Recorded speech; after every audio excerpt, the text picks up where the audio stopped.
Hello everyone, welcome to the Hindu daily prelims analysis dated 23 August. ये basically हम backlog clear कर रहे हैं। पहला आर्टिकल देखते हैं। तो बांग्लादेश के ईस्टर्न डिस्ट्रिक्ट में क्या हो गया है, फ्लड्स आ गए हैं। क्यों? क्योंकि जो एक डुम्बूर डैम है, यहाँ से पानी काफ़ी रिलीज़ हो रहा है क्योंकि हैवी रेन हुई है त्रिपुरा वगैरह में। तो बांग्लादेश अब ब्लेम कर रहा है कि हमने काफ़ी पानी रिलीज़ कर दिया है इस डैम से, इस वजह से यहाँ फ्लड्स आई। तो मैप से डिस्कस करते हैं। तो ये है हमारा त्रिपुरा, और ये जो लेक है इसे बोलते हैं डुम्बूर लेक। अब इसे डुम्बूर क्यों बुलाते हैं? क्योंकि ये शिव जी के डमरू से रिलेटेड है। ठीक है, तो डमरू से बन गया ये डुम्बूर।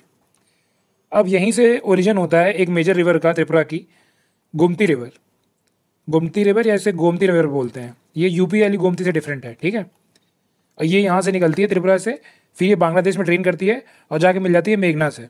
अब मेघना रिवर बांग्लादेश में किसका कंबाइंड फ्लो रिसीव करती है? ये करती है ब्रह्मपुत्रा का, जिसको बुलाते हैं जमुना इन बांग्लादेश, और गंगा का। और गंगा को क्या बुलाते हैं यहाँ पे? पद्मा रिवर। ऐसे याद कर सकते हो कि ब्रह्मा जी, तो ये हो गया ब्रह्मपुत्रा, जमुना और गंगा का जीपी। और इसी डम्बूर लेक पे ही एक आइलैंड है जिसका नाम है नरकेल कुंज। आर्टिकल समझने से पहले ये समझते हैं कि A1 A2 मिल्क क्या होता है। अब मिल्क जो होता है इसमें 80% जो प्रोटीन होता है हमारा, वो होता है केसीन। केसीन भी डिफरेंट फॉर्म्स में होता है। अब जो हमारे काम के हैं वो क्या है? A1 बीटा केसीन और A2 बीटा केसीन। अब A1 जो होता है ये हमारे स्टमक में जब जाता है तो ये रिलीज़ करता है एक पेप्टाइड जो इसके डाइजेशन में डिफ़िकल्टी प्रोड्यूस करता है। तो इसलिए लोगों को ये लगता है कि अनहेल्दी है। ठीक है, बट ऐसा है नहीं। अभी इस पर रिसर्च चल रही है। और A2 जो है ऐसे पेप्टाइड रिलीज़ नहीं करता है, इसलिए लगता है कि ये हेल्दी है क्योंकि ये ईजिली डाइजेस्ट हो जाता है। तो कंपनीज क्या करती हैं, लेबल कर देती हैं कि A2 मिल्क है, तो हायर प्राइसेस चार्ज करती हैं। इसी के अगेंस्ट फसई ने ऑर्डर किया है कि अब ये लेबल नहीं यूज़ कर सकते, क्योंकि अभी कुछ रिसर्च में एस्टेब्लिश हुआ नहीं है कि क्या हेल्दी है कि नहीं है। ठीक है, ये सिर्फ मिल्क पे ही नहीं, मिल्क के प्रोडक्ट्स पे भी, जैसे घी हो गया, उसमें भी यूज़ करती थी कंपनी। तो फसई ने इसे रिमूव करने के लिए बोला है। अब ये क्या है? ये बॉडी है 2006 की, स्टैट्यूटरी बॉडी है under food safety and standards act. ठीक है, और ये आती है किसके अंदर? Ministry of health and family welfare के अंदर। अब देखो, सोलर मैग्नेटिक फील्ड जो है ये बार बार न्यूज़ में रहती है। इवन ये जो मैंने कोडाई कनाल जो ऑब्जर्वेटरी है, ये भी मैं बहुत बार बता चुका हूँ। बस इसमें अब एक चीज़ ये देख लो कि यहाँ पे एक है टावर टनल टेलीस्कोप, जिसका डेटा हम यूज़ करके क्या करने वाले हैं कि जो सोलर विंड के रीजंस हैं वो सब देखने वाले हैं एक नए तरीके से। इतना ही बात जानने वाली है। दूसरी क्या चीज़ है इसमें? एक चीज़ दिया हुआ है कोरोनल हीट प्रॉब्लम, ये डिस्कस करते हैं। अब देखो, कोरोनल हीटिंग प्रॉब्लम क्या है? बेसिकली जो सन का आउटर जो सरफेस है वो ज़्यादा हॉटर है देन इट्स इनर सरफेस। जबकि होना ये चाहिए, क्योंकि यहाँ फ्यूजन हो रहा है इनर सरफेस में, तो यहाँ का टेम्परेचर हाइयर होना चाहिए। बट इसका आउटर जो सरफेस है जिसको कोरोना बोलते हैं, उसका टेम्परेचर देखो कितना ज़्यादा है। और जो अंदर का देखो फोटोस्फेयर जो है, इसका टेम्परेचर 6,000 डिग्री सेल्सियस ही है। तो इसी को बोलते हैं कोरोनल हीटिंग प्रॉब्लम। अब क्या जो मैग्नेटिक फील्ड है, इनकी क्या है? लेयर है सन के पास, इसकी कई लेयर्स होती हैं। अब इसमें क्या होता है, यही हेल्प करती हैं मास और एनर्जी के ट्रांसफ़र में, हेल्प करता है from inner layers of the sun to outer layers. ठीक है, तो एक बेसिकली कॉन्डुइट की तरह काम करता है। अब देखो, ग्लेशियल लेक्स ऑलरेडी हम बहुत बार डिस्कस कर चुके हैं, बट इसमें एक प्रोग्राम मेंशन्ड है, national glacial lake outburst flood risk mitigation programme. अब देखो, इसमें खुद ही लिखा है कि फ्लड का रिस्क जो है मिटिगेट करना है। अब ये प्रोग्राम कौन इंप्लीमेंट कर रहा है? National disaster management authority implement करेगी। कौन कौन से स्टेट में? 4 स्टेट्स में करना है। हमारा हो गया हिमाचल प्रदेश, यूके, सिक्किम और अरुणाचल प्रदेश में। ठीक है, अब इसमें क्या क्या करना है? लेक लोअरिंग मेजर्स होंगे। लेक लोअरिंग का मतलब क्या होगा? पानी का लेवल थोड़ा कम कर दिया जाएगा ताकि रिस्क जो है वो कम हो जाए।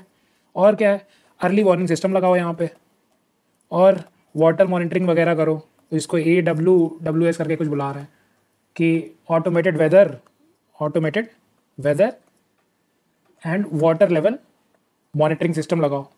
तो बस एसोसिएटेड टर्म्स याद रखो। बेसिकली ये है कि रिस्क मिटिगेशन करना है। तो कहीं भी तुम्हें पूछा जाए तो तुम्हें बस इतना पता होना चाहिए कि प्रोग्राम जो है 150 करोड़ का है, 4 स्टेट में हो रहा है, ऑल स्टेट्स में नहीं है। ठीक है, बाकी इसमें देखो लोहानक लेक मेंशन्ड है, ये डिस्कस कर लेते हैं, और तीस्ता रिवर है वो डिस्कस कर लेते हैं। अब देखो, ग्लेशियल लेक आउटबर्स्ट फ्लड्स क्या होते हैं? ये जैसे हमारा ग्लेशियर है, अब यहाँ से देखो मेल्टिंग होगी तो क्या होगा? ये लेक बन गई, ये बन गई ग्लेशियल लेक।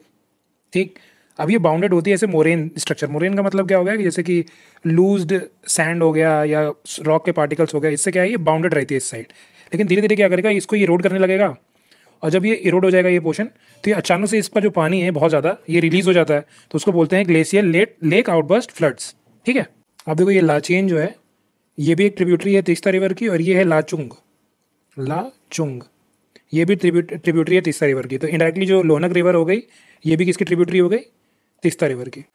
अब देखो तीस्ता रिवर का जो ओरिजिन है वो सिक्किम में होता है, और इसकी सोर्सेज क्या मानी जाती हैं, पहुरनी और कांगसे ग्लेशियर और चोहो लम्हो लेक।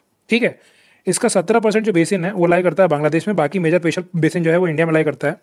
और ये किसको ज्वाइन करती है, बांग्लादेश में जाके ब्रह्मपुत्रा को, और ये ब्रह्मपुत्रा की बन जाएगी राइट बैंक ट्रिब्यूटरी। और पहले क्या था, ये पहले ज्वाइन करती थी जाके बांग्लादेश में पद्मा रिवर को, पद्मा किसको बोलते हैं, गंगा को बोलते हैं, उसको ज्वाइन करती थी। बट क्या हुआ 17th सेंचुरी में या 18th सेंचुरी में इसने अपना कोर्स चेंज कर लिया और इसने ज्वाइन कर लिया ये ब्रह्मपुत्रा को। तो एक जन ने कमेंट में बोला था कि मैं वीकली वगैरह मेंस का एनालिसिस लेके आऊँ, बट अभी पॉसिबल है कि नहीं है मैं देखता हूँ। तो चलो एक आर्टिकल में बता ही देता हूँ मेंस में कैसे यूज़ कर सकते हैं इसे। अब देखो इसी जैसे ये आर्टिकल है कि रिजर्वॉयर लेवल जो हैं ये हेल्प कर सकते हैं फूड इन्फ्लेशन कर्व करने में। तो जहाँ भी फूड सिक्योरिटी की बात हो वहाँ तुम ये बोल सकते हो कि चलो क्लाइमेट चेंज हो रहा है और इसकी वजह से इरेटिक रेनफॉल हो रही है हमारी, बट अगर हम जो रिजर्वॉयर के लेवल्स हैं इनको प्रॉपरली अगर मेंटेन करें तो हम क्या कर सकते हैं कि राउंड द ईयर इरीगेशन देके फूड सिक्योरिटी को मेंटेन कर सकते हैं। ठीक है, ये एक एग्जांपल के तौर पे हो सकता है कि देखो थोड़ा एक नया सा मतलब एग्जांपल लग भी रहा है कि रिजर्वॉयर्स लेवल से कैसे फूड इन्फ्लेशन कंट्रोल हो सकता है। अब देखो पोलियो बार बार न्यूज़ में आ रहा है, ऑलरेडी मैंने डिस्कस कर रखा है, बट यहाँ पे मैं सोच रहा हूँ एक बार और डिस्कस कर लेता हूँ पूरा। तो इसका क्या करना है, इसके नोट्स बना लेना है, बस एक ही बार बनाने, क्योंकि बार बार डिस्कशन नहीं करेंगे इसका। अब देखो पोलियो वायरस जो है ये बेसिकली आरएनए वायरस है, और किस तरीके का, एंटेरो वायरसेस। एंटेरो वायरसेस ज़्यादा समझने की जरूरत नहीं है, ये समझो कि ये इंटेस्टाइन में डिजीज़ कॉज करने वाले वायरसेस होते हैं। और ये कैसे एंटर करता है बॉडी को, माउथ के थ्रू एंटर करता है। यूजुअली जो रूट है उसको बोलते हैं फीकल ओरल रूट। ठीक है, और इसका जो वायरस है वो मल्टीप्लाई करता है इंटेस्टाइन में। ठीक है, और उसके बाद ये अफेक्ट करता है हमारे सेंट्रल नर्वस सिस्टम को, और मेनली किसको अफेक्ट करता है, ये चिल्ड्रन को अफेक्ट करता है जो कि 6 साल से कम एज के होते हैं उनको। और इंडिया में ये 2014 में इरेडिकेट हो गया था। और इसकी स्ट्रेन कौन कौन सी है, इसकी स्ट्रेन 3 है, वाइल्ड पोलियो वायरस 1, 2 एंड 3। ठीक है, अब जो 3 था ये इरेडिकेट हो गया था ग्लोबली 2019 में, और जो 2 है ये 2015 में इरेडिकेट हो गया था ग्लोबली, और जो 1 जो है इसके केसेस पाकिस्तान और अफगानिस्तान में भी मिलते हैं। ठीक है, तो ये अभी ग्लोबली इरेडिकेट नहीं हुआ था। अब देखो ट्राईवेलेंट वैक्सीन क्या हुई इसके केस में, पोलियो केस में। ट्राईवेलेंट मतलब जो इन तीनों के अगेंस्ट प्रोटेक्शन दे, और बाईवेलेंट मतलब 2 वायरसेस के अगेंस्ट मोस्टली। ठीक है, जैसे मान लो कि 1 के और 3 के दे रही है तो ये क्या हो गई, बाईवेलेंट हो गया। तो life cycle of polio virus समझते हैं। पहले ये हमारी बॉडी को एंटर कैसे करता है, माउथ के थ्रू, और कंटेमिनेटेड वाटर हो या फिर फूड। ठीक, उसके बाद ये क्या करेगा, गट में जाके यहाँ पे रेप्लिकेट करता है, फिर एंटर करता है हमारे ब्लड स्ट्रीम में, फिर बॉडी को अटैक करता है, and then it attacks the central nervous system, जो स्पाइनल कॉर्ड से जुड़ा हुआ हमारे मोटर न्यूरॉन्स होते हैं, इनको इन्फेक्ट करता है और कर देता है पैरालिसिस। ठीक है, कहीं भी पैरालिसिस कॉज कर सकता है। और ये बॉडी को लीव कैसे करता है, ये जो हमारे फीसेस होते हैं उसके थ्रू लीव करता है, और ऐसे एरियाज जहाँ पे सैनिटेशन बहुत पुअर है वहाँ पे ये और स्प्रेड हो सकता है।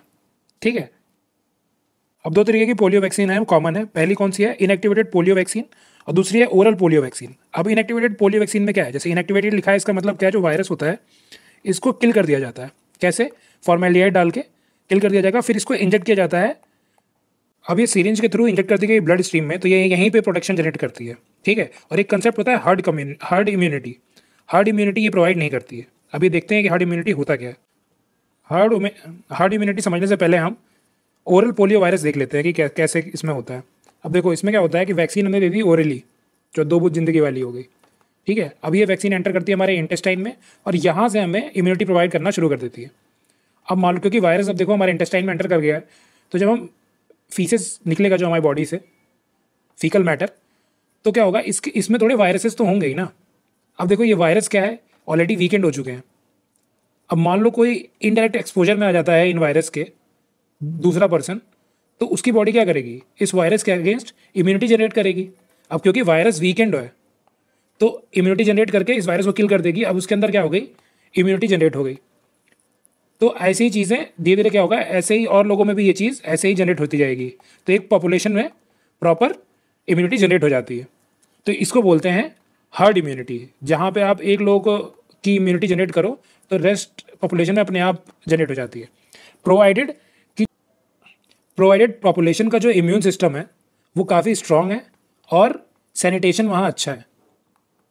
अब अगर मान लो किसी पॉपुलेशन में ये जो हमने बताया अभी कि सैनिटेशन बहुत पुअर है और उनका जो इम्यून सिस्टम है उतना स्ट्रांग है नहीं, तो ये क्या करेगा, इवन वीक वायरसेस जो हैं वो उनको अफेक्ट करेंगे। अब जब अफेक्ट करेंगे तो क्या होगा, उनके अंदर जो चीज़ डेवलप होगी उसको बोलते हैं वैक्सीन एक्वायर्ड पोलियो वायरस। ठीक है, अब यही है जिसके केसेस देखे गए हैं मेघालय में। ठीक है, कि हमने वैक्सीन दी, उसकी वजह से क्या हुआ, लोगों को पोलियो हो गया। दो ये रेयर है, सब में नहीं होता है, बहुत रेयर है। एक चीज़ बताना भूल गया कि जो साबिन ने बनाया था ये ओरल पोलियो वैक्सीन, ये बेसिकली लाइव वायरसेस यूज़ करके बनाया था। ठीक है, इसीलिए ये केपेबल है स्प्रेड के लिए। जो इनएक्टिवेटेड वाला है ये स्प्रेड के लिए केपेबल नहीं है। ठीक है, बट ये यूज़ क्यों करते हैं, अगर हम ये vaccine acquired polio virus cause कर सकता है, क्योंकि ये ईजी टू एडमिनिस्टर है ना, इसमें इंजेक्शन वगैरह नहीं देना पड़ता है, कॉस्ट बहुत कम हो जाती है, इसलिए दिया जाता है। अब देखो ओरल पोलियो वायरस में जो है, क्योंकि ये लाइव वायरस है तो ये चांसेस हैं कि ये म्यूटेट भी कर जाएगा। मान लो कई लोगों में स्प्रेड होते होते क्या हुआ, धीरे धीरे कई लोग तो इम्यूनिटी से फाइट कर ले रही है, फिर ये इतना म्यूटेट हो गया, तब भी ये क्या कर सकता है, वैक्सीन डिराइव्ड पोलियो जो डिजीज़ है वो कॉज कर सकता है। ठीक है, अब देखो ऑलरेडी मैंने ये दोनों बता दिया है, बट कुछ इसमें चीज़ें हैं वो देख लेते हैं। जैसे कि देखो इम्यूनो कॉम्प्रोमाइज पीपल को नहीं देना चाहिए, मैंने ऑलरेडी बता दिया है क्यों नहीं देना चाहिए। और इसमें एक चीज़ दिया हुआ है म्यूकोजल इम्यूनिटी, ओपीवी जो है ये म्यूकोजल इम्यूनिटी देता है। इसका मतलब क्या होता है, ये बेसिकली लोकलाइज टाइप की इम्यूनिटी होती है। म्यूकस सुना होगा, म्यूकस बेसिकली जो स्टिकी सब्सटेंस होता है, जैसे हमारे नोज़ में हो गया, तो ये क्या रेस्पिरेटरी ट्रैक्ट में भी होता है, इवन डाइजेस्टिव ट्रैक्ट में भी होता है। तो ये क्या करता है, वहाँ पे जो बैक्टीरिया वगैरह एंटर करते हैं, वायरसेस एंटर करते हैं, उनके अगेंस्ट इम्यूनिटी देता है, तो इसको बोलते हैं म्यूकोजल इम्यूनिटी। और आईपीवी जो है ये सिस्टमिक इम्यूनिटी देता है, जो तुम अपने पढ़ोगे कोर्स वगैरह में कि जो जनरल डिफेंस है बॉडी का, T cell, B cell, antibodies वगैरह वगैरह वाला जो सिस्टम होता है उसको बोलते हैं सिस्टमिक इम्यूनिटी। ठीक है, तो इनएक्टिवेटेड पोलियो वैक्सीन जो है ये सिस्टमिक इम्यूनिटी देती है और ये देता है म्यूकोजल इम्यूनिटी। अब देखो इसमें एक चीज़ और लिखा है कि जो ओपीवी है ये लॉन्ग लास्टिंग इम्यूनिटी नहीं देता है, इसके तो मतलब इसके कई डोजेज देने पड़ेंगे, तभी तो देखो कि कई बार आते हैं वो पोलियो पिलाने। ठीक है, तो कुछ और फैक्ट्स देख लेते हैं पोलियो से रिलेटेड। पहला देखो कि जो circulating vaccine derived polio virus है, जो भी मैंने बताया था ना वो हार्ड इम्यूनिटी वाला, कि कैसे वो अगर कॉम्प्रोमाइज़ हो गई तो वो वैक्सीन डिराइव्ड पोलियो वायरस बन जाता है। तो WHO कब कंसिडर करती है कि ऐसा हो रहा है, जब एटलीस्ट 2 मंथ में 2 सेपरेट लोकेशन से जेनेटिकली लिंक्ड वायरसेस पाया जाए और ये शो करें कि ट्रांसमिशन हो रहा है कम्युनिटी में, तब उसे बोला जाता है सर्कुलेटिंग VDPV। अब इंडिया जो है ऐसे वैक्सीन डिराइव्ड पोलियो वायरस के जो केसेस होते हैं इनको कंसिडर नहीं करता है कि ये पोलियो के केसेस हैं। ठीक है, क्योंकि बहुत स्पोरेडिक होते हैं और इतना केसेस कैपेबल नहीं होते हैं स्प्रेड करने के लिए। और WHO ने क्या किया है कि WHO ने 2020 में जेनेटिकली मॉडिफाइड टाइप 2 जो वायरस बताया था ना, वाइल्ड पोलियो वायरस जो टाइप 2 है, क्योंकि ये बेसिकली मोस्टली एसोसिएटेड है हमारा वैक्सीन डिराइव्ड पोलियो जो डिजीज़ है उसको कॉज करने में, तो इसके अगेंस्ट इन्होंने क्या किया कि जेनेटिकली मॉडिफाइड वैक्सीन बनाई। और ये क्या करेगा कि ये लेस विरुलेंस होगी, मतलब ये क्या होगा कि ये कम कॉज करेगी वैक्सीन डिराइव्ड पोलियो वायरस के केसेस। ठीक है, तो इसके लिए इन्होंने अलाउ किया। अब ये आर्टिकल जो है ये मेंस के लिए बहुत इंपॉर्टेंट है, तो इस आर्टिकल का मैं PDF डाल दूंगा अपने टेलीग्राम पे, वहाँ से देख लेना, क्योंकि इसमें देखो ऑनगोइंग मिशंस जो हैं उनके बारे में दे रखा है, फ्यूचर मिशन के बारे में दे रखा है।